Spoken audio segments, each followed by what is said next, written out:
এখন না আর ছোটবেলার মতো নতুন জামা পরার জন্য পয়লা বৈশাখের ওয়েট করে থাকতে হয় না।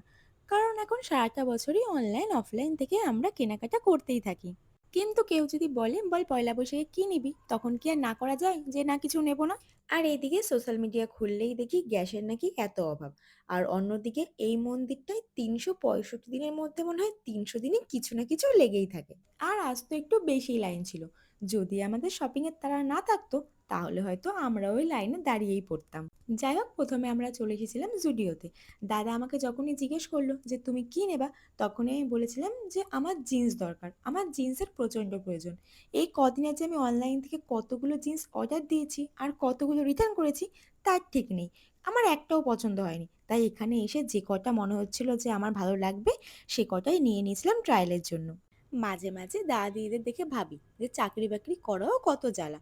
প্রত্যেকটা অনুষ্ঠানে সবাইকে জিনিস কিনে দিতে হবে। আমার তো পুজো বলো বা পয়লা বৈশাখ, কখনোই নিজের টাকা দিয়ে খুব বেশি জিনিস আর কিনতে হয় না। সবাই এত দেয় যে সেগুলো দিয়েই হয়ে যায়। এখানে আমার জন্য দেখার পাশাপাশি দিদিও দেখছিল ওর যদি তেমন কোনো কিছু পছন্দ হয়। ট্রায়াল রুমের বাইরে ওদেরকে আমি দাঁড় করিয়ে রেখেছি, যে এখন প্রত্যেকটা জামা আমি পরে পরে দেখবো, আর সাথে ওদেরকেও দেখতে হবে। আমি কোনো জিনিস কিনে কখনোই কাউকে আগে থাকতে দেখাই না। কেন জানি আমার মনে হয় তাহলে হয়তো জিনিসটা পুরনো হয়ে যাবে। আজকেও তার ব্যতিক্রম হবে না। কিন্তু আজকে আমি এইটুকুনি বলবো যে এই ৩টে জিন্সের মধ্যে আমার ২খানা জিন্স খুব পছন্দ হয়েছিল, সেই কারণে দুটোই জিন্স কিনেছি। আর এই ড্রেসটা আমার না অতটাও ভালো লাগেনি, মানে ফিটিংসটা আমার ঠিক পছন্দ হয়নি, যে কারণে এই ড্রেসটা আমি আর নিইনি। জিন্স ২খানা দরকার ছিল, ওই জন্য শুধু ২খানা জিন্সই নিয়েছিলাম। আর জুডিওর আর কোনো জিনিস ভালো লাগুক বা না লাগুক, এখানকার লিপস্টিকগুলো আমার সবসময় খুব পছন্দের। বাট আমার অনেক লিপস্টিক জমে গেছে, যে কারণে এখান থেকে আজকে আর কিছু কিনিনি।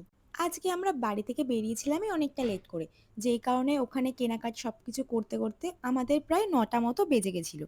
এখান থেকে বেরিয়ে আমরা গেছিলাম বিশালে। এখান থেকে নেওয়ার মতো আমার কিছুই নেই, দিদিদের একটা ইনভিটেশন ছিল, যেই কারণে এখানে আসা।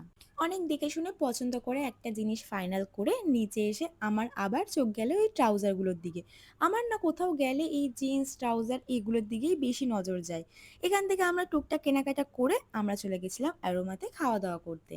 হুট করে এখানে আসার প্ল্যানিংটা হয়েছিল, যে কারণে সন্ধ্যেবেলা বাড়িতে কোনো কিছু না খেয়েই চলে এসেছিলাম। তাই সবার একটু খিদে খিদে পাচ্ছিল, তাই ভাবলাম এখান থেকে খাওয়া দাওয়া করে তারপর বাকি শপিংগুলো করা যাবে। আর খুব কমই এমনটা হয় যে কোথাও গিয়ে আমি নিজের জন্য চাউমিন অর্ডার দিই। বাট চাউমিন, রোল বা বিরিয়ানি যাই বলো, কোনো কিছুই আমি পুরোটা খেতে পারি না। সবসময় আমার পাশে দিদি থাকে ওটা খাওয়ার জন্য। মা বাড়িতে রান্না করছে, যে কারণে এখান থেকে ভারী তেমন কিছু খাওয়া যাবে না। হালকা পাতলা খাওয়ার জন্য ২ প্লেট চাউমিন নিয়েছিলাম, সেটা খেয়ে এখনো বাদ বাকি শপিং করতে হবে। মার জন্য শাড়ি কিনতে আমরা চলে গেছিলাম বিমলে। যেহেতু অনেকটা রাত হয়ে গেছিলো, সেই কারণে একটু ফাঁকা ফাঁকা ছিল। এখান থেকে দেখে শুনে আমরা নিতে পারবো। বাট এখন যেহেতু বিমলে সেল চলছে, যে কারণে অনেক কম দামে শাড়ি পাওয়া যাচ্ছে।